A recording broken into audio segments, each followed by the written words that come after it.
Hello, welcome back to my channel. ಇವತ್ತು ನಾವು ಊರಿಗೆ ಹೋಗ್ತಾ ಇದ್ದೀವಿ. ನಾನು, ನಮ್ಮ ಹಸ್ಬೆಂಡು ಮತ್ತು ಋತಿಕ್ 3 ಜನನೂ ಹೋಗ್ತಾ ಇದ್ದೀವಿ. ಹೋಗ್ತಾ ಅಲ್ಲಿ ಎಲ್ಲರಿಗೂ ಏನಾದರೂ ತೊಗೊಂಡೋಗೋಣ ಅಂತ ಕಾಂತಿ ಸ್ವೀಟ್ಸಲ್ಲಿ ಸ್ಟಾಪ್ ಮಾಡಿದ್ದೀವಿ.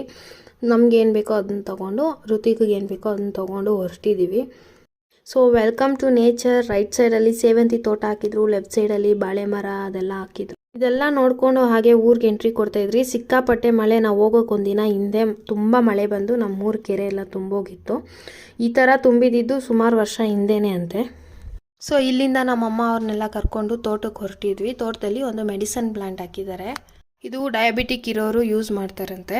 ಇದು ನೋಡೋಕ್ಕೆ ಸಬ್ಸಿಗೆ ಸೊಪ್ಪು ಥರನೇ ಇರುತ್ತೆ. ಇದ್ರ ಹೆಸರು ಆಸ್ಪರಾಕ್ ಅಂತ. ಇದಕ್ಕೆ ಕೆಜಿಗೆ 200 ರೂಪಾಯಿ ಅಂತ ರೈತರಿಗೆ ಕೊಡ್ತಾರಂತೆ. ಇದು ತುಂಬ ಫಾಸ್ಟ್ ಗ್ರೋಯಿಂಗ್ ಇದೆ, ಎವ್ರಿ ಡೇ ಗ್ರೋತ್ ಇರುತ್ತಂತೆ. ಹಿಮಾಚಲ್ ಪ್ರದೇಶಲ್ಲಿ ತುಂಬ ಯೂಸ್ ಮಾಡ್ತಾರೆ, ಯಾಕಂದರೆ ಅಲ್ಲಿ ಕೋಲ್ಡ್ ಇರೋ ಜಾಗ. ಇದು ಬಾಡಿನ ತುಂಬ ಹೀಟಾಗಿ ಮತ್ತು ವಾರ್ಮ್ ಆಗಿ ಇಟ್ಕೊಳೋದಕ್ಕೆ ಹೆಲ್ಪ್ ಮಾಡುತ್ತಂತೆ.